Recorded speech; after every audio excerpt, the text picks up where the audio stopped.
a member of NATO since 1952, but rejected by the European Union for 20 years.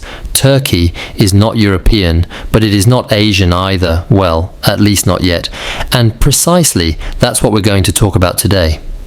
Because tired of knocking on Europe's door and standing on the threshold for years, entangled in the economic and social crisis, Ankara seems to be turning back. She is now turning to the east, to the Shanghai Cooperation Organization, led by China, and especially to the BRICS. More officially, she has filed her application to obtain her membership card of the emerging powerful club, whose next summit will be held in Russia from October 22nd to 24. The news does not surprise anyone, but on the other hand, it raises a lot of questions and also arouses a little anxiety on the Western side, which sees relations with Turkey deteriorating day after day since the coup against the Erdogan government in 2016. In this video, I will return to the motivations of this rapprochement. We will try to find out if Turkey has definitively abandoned its European aspirations and how a membership in the organizations led by a Sino-Russian coalition could affect its already tense relations with the West. Welcome everyone to Money Vision. Would Turkey be abandoning its commitments to the values of the West? His strong demands to join the two most powerful international alliances in Asia have thrown a chill on world diplomacy, because Turkey is a country with a very special status on the world chessboard. For the West, it is a kind of historical lookout posted at the door of Europe, straddling two continents. She takes on a sort of caretaker role and strives to maintain a neutral attitude, to maintain good relations and integrate as well as possible on both sides. Well, that's for the speech, because in fact Ankara has for a long time shown its willingness to join Europe.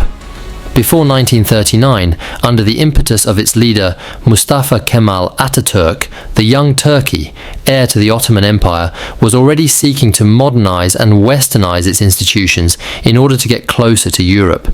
It is still striving to maintain its neutrality, but it will not be able to avoid getting involved at the end of the Second World War.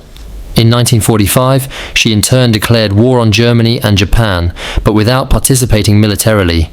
After the Second World War, like many countries in Europe, it seeks above all to protect itself against the expansionist ambitions of the Soviet Union. This is what motivated his accession to the North Atlantic Treaty Organization in 1952 alongside the United States, an event that marks a major turning point in its foreign policy. This military partnership with the West allows Turkey to modernize its own armed forces and consolidate its strategic position at the crossroads of Europe and the Middle East.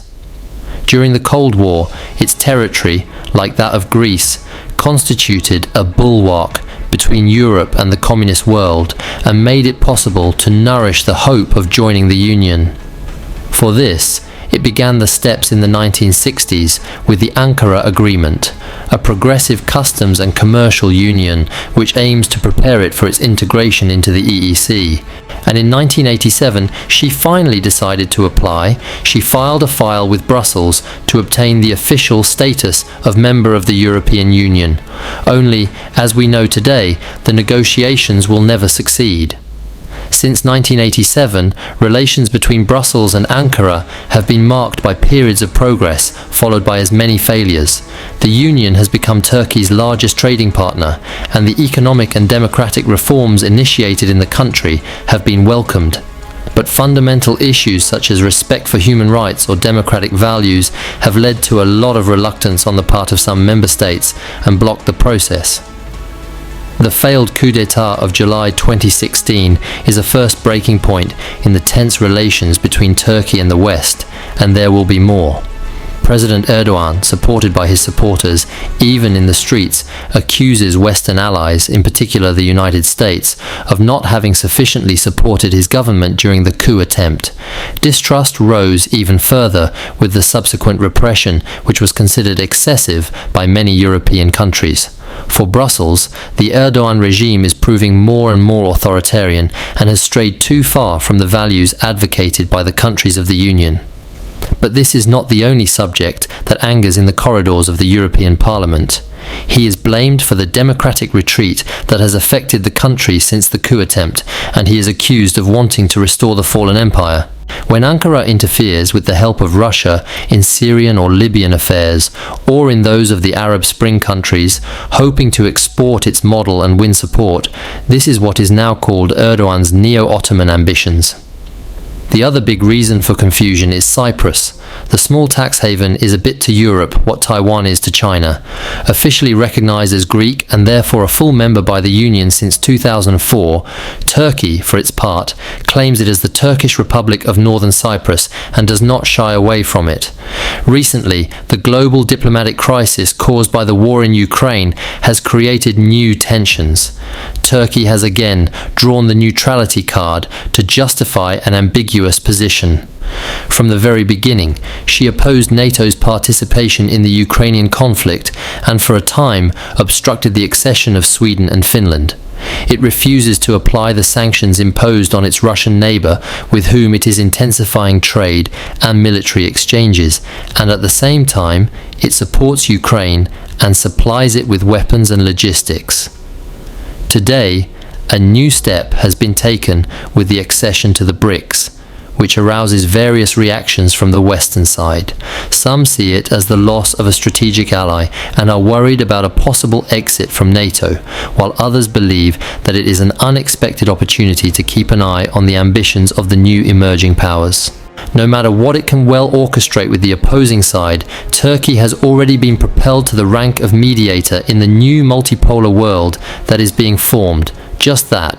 If his request is accepted, it would then become the only NATO country that is a member of a non-Western international organization, which is also headed by the Sino-Russian duo.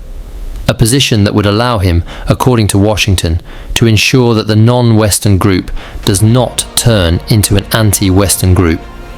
The objectives, at first glance, one might think that Turkey's choice to turn to the east is motivated by the lack of results on the European side, and this is true, but not only. There is also the urgency. The country is in crisis. I told you about it here a few months ago, and it desperately needs money. It is necessary to stabilize the economy in free fall since 2013 and prices that have multiplied by 3 in 3 years without wage compensation. Until the coup d'etat in 2016, Turkish inflation fluctuated between 6 and 8% per year. But since the pandemic and the fall of the Turkish lira, prices have soared by 12.6% in 2021, by 72.3% in 2022, and again by 50.6% in 2023. Until June 2023, the government asked the Turkish central bank to keep rates low so as not to penalize domestic markets, but the turn of events finally forced it to change its mind. In less than a year, key interest rates have risen from 8 to 50%, with a visible improvement in prices, which are now rising by only 35% this year. But the Turkish economy is far from being made from business. To get back on track for growth, Turkey needs to attract more foreign investors other than the IMF and the World Bank, on which it has become dependent. It therefore wants to diversify its sources of financing. This is the official reason given to justify the ongoing request to the BRICS and the SCO. In the words of President Erdogan himself, there is no choice between the SCO and the European Union. Turkey must develop its relations at the same time in the West and in the East. And to support its case and be sure that it will be on top of the pile, this year Turkey will benefit from strong support, that of Moscow, which welcomes having finally interested it in the BRICS project. Possible scenarios. The official speeches are therefore clear. It is not a question of turning our backs on Europe, and Turkey has not cancelled its candidacy.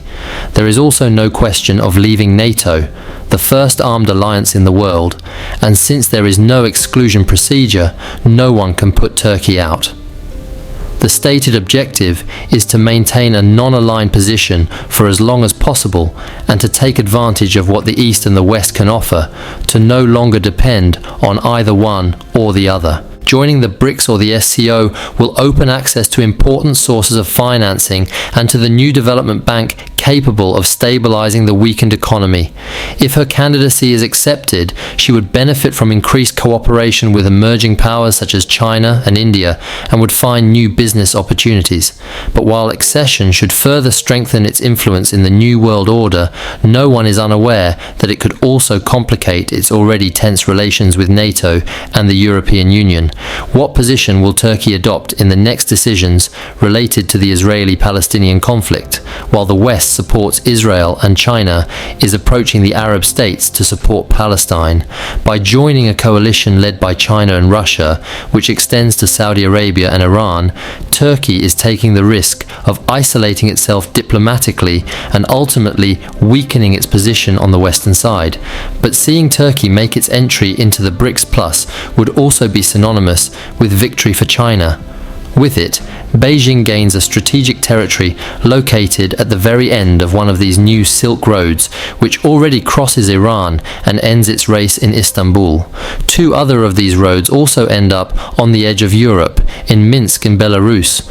But to offer a real gateway, it would now be necessary for a country in the Union to decide to do the same, such as Bulgaria or Romania perhaps. That, on the other hand, would be a very bad signal for NATO, for Europe and for the whole West. Obviously, you can count on us. We are keeping an eye fixed on what's next, and we are already meeting after the next summit in Kazan in a few weeks to take stock of the extension of the BRICS. Remember to subscribe until then. Thank you all for your loyalty. Take care of yourself, and I'll see you soon on Money Vision.